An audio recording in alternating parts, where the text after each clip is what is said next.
দেখলাম যখন সেই প্রোগ্রামে একটি অনাকাঙ্ক্ষিত পরিস্থিতি তৈরি হয়, আমাদের মাননীয় স্বরাষ্ট্রমন্ত্রী জনাব সালাউদ্দিন আহমেদ তখন মঞ্চে মাইকে কথা বলছেন।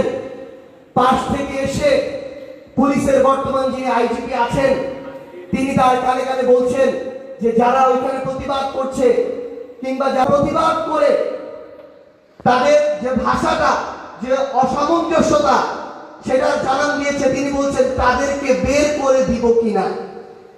একজন আইজিপি যখন সরকারকে তোষামত করার জন্য, যখন একজন স্বরাষ্ট্রমন্ত্রী কিংবা প্রধানমন্ত্রীকে খুশি করার জন্য বিরোধী মতকে একটা ফোরাম থেকে বের করে দিতে চায়, সেই আইজিপির মধ্যে আমরা বেনজিরদের প্রতিনিধিত্ব দেখতে পাই। বাংলাদেশ পুলিশ নামক প্রতিষ্ঠানটা এই ধরনের কিছু মানসিকতার মানুষের জন্য একটা রাষ্ট্রীয় প্রতিষ্ঠান থেকে সরকারের পেটোয়া বাহিনীতে পরিণত হয়ে এই প্রতিষ্ঠানের মর্যাদা অনেকাংশে হারিয়ে ফেলেছে।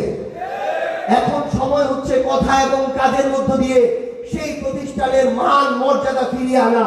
কিন্তু আপনি যদি ওই একই পথে হাঁটতে চান তাহলে মনে রাখবেন বেনজিরদের যেই পরিণতি হয়েছে, আগামীতে যেই অফিসাররা আবার পেটোয়া বাহিনীর অফিসার হইতে চাইবে তাদের অবস্থা বেনজিরদের চেয়ে আরো খারাপ হবে ইনশাআল্লাহ। বাংলাদেশে দ্রব্যমূল্যের ঊর্ধ্বগতি, গ্যাস নাই, বিদ্যুৎ নাই, জ্বালানি নাই। 6 মাসের মধ্যে সকল জ্বালানি তেলের মূল্য প্রতি লিটারে 20 থেকে 25 টাকা করে বৃদ্ধি পেয়েছে। এই জ্বালানি তেলের প্রভাব বাংলাদেশের জনগণের, রাষ্ট্রের অর্থনীতির সাথে সম্পর্কিত এমন একটা জায়গা নাই যেখানে পড়বে না। আপনার রাষ্ট্রের উৎপাদন, বন্টন, বিপণন, পরিবহন, প্রক্রিয়াজাত, কলকারখানা প্রত্যেকটা জায়গায় জ্বালানির সম্পর্ক আছে। আমরা রাষ্ট্রযন্ত্র যারা চালাচ্ছেন, সরকারে যারা আছেন, আপনাদের বলতে চাই এই লোক দেখানো ভালো থাকা কোনোদিন স্থিতিশীল বাংলাদেশ দিতে পারে না। মানুষের মানসিক অবস্থা যদি ঠিক না থাকে, চিন্তায়, মননে, মগজে মানুষ যদি ঋণগ্রস্ত হয়ে যায়, এই দেশ কোনোদিন সামনের দিকে আগাবে না। নতুন করে আমরা সারা দেশে বিএনপির ভাইদের, নেতৃবৃন্দদের একটা নতুন অভ্যাস দেখতে পাচ্ছি, যেটা খুবই দুঃখজনক এবং আশঙ্কাজনক। বিরোধী মতকে দমন করার জন্য, বিরোধী দলকে দমন করার জন্য তারা এখন মিথ্যা মাদকের মামলা সাজাচ্ছে, তারা মিথ্যা চাঁদাবাজির মামলা সাজাচ্ছে, তারা মিথ্যা জমি দখলের মামলা সাজাচ্ছে। দুঃখজনক হলেও সত্য, এই চাঁদাবাজি, মাদক ব্যবসা, জমি দখল সবই হয়, কিন্তু এই মামলাগুলো তাদের বিরুদ্ধে করা হয় যারা এগুলো করে না। মামলাগুলো তারা করে যারা এগুলো করে। কিন্তু এখন সবার সেই অভিজ্ঞতা আছে, আগামীতে যদি একই অপরাধ যদি কেউ করতে চায় তাদের পরিণতি আওয়ামী লীগের চেয়ে ভয়াবহ হবে। কারণ প্রত্যেকটা মানুষ জানে পরে যারা স্বৈরাচার হয়ে উঠতে চাইবে তাদের সাথে আমাদের কি করা লাগবে।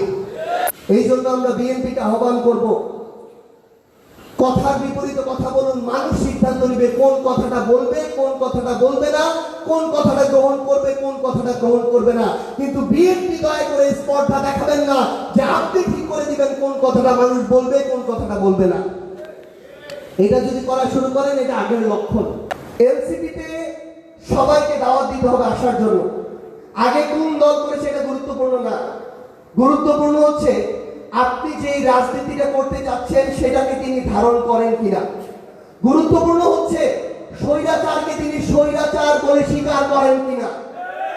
গুরুত্বপূর্ণ হচ্ছে জুলাই গণঅভ্যুত্থানে স্বৈরাচারের পক্ষে তার অবস্থান ছিল নাকি স্বৈরাচারের বিপক্ষে তার অবস্থান ছিল। গুরুত্বপূর্ণ হচ্ছে বিগত 16-17 বছরে তিনি মানুষের উপরে ক্ষমতার অপব্যবহার করে কোনো জুলুম করেছেন কি করেন নাই।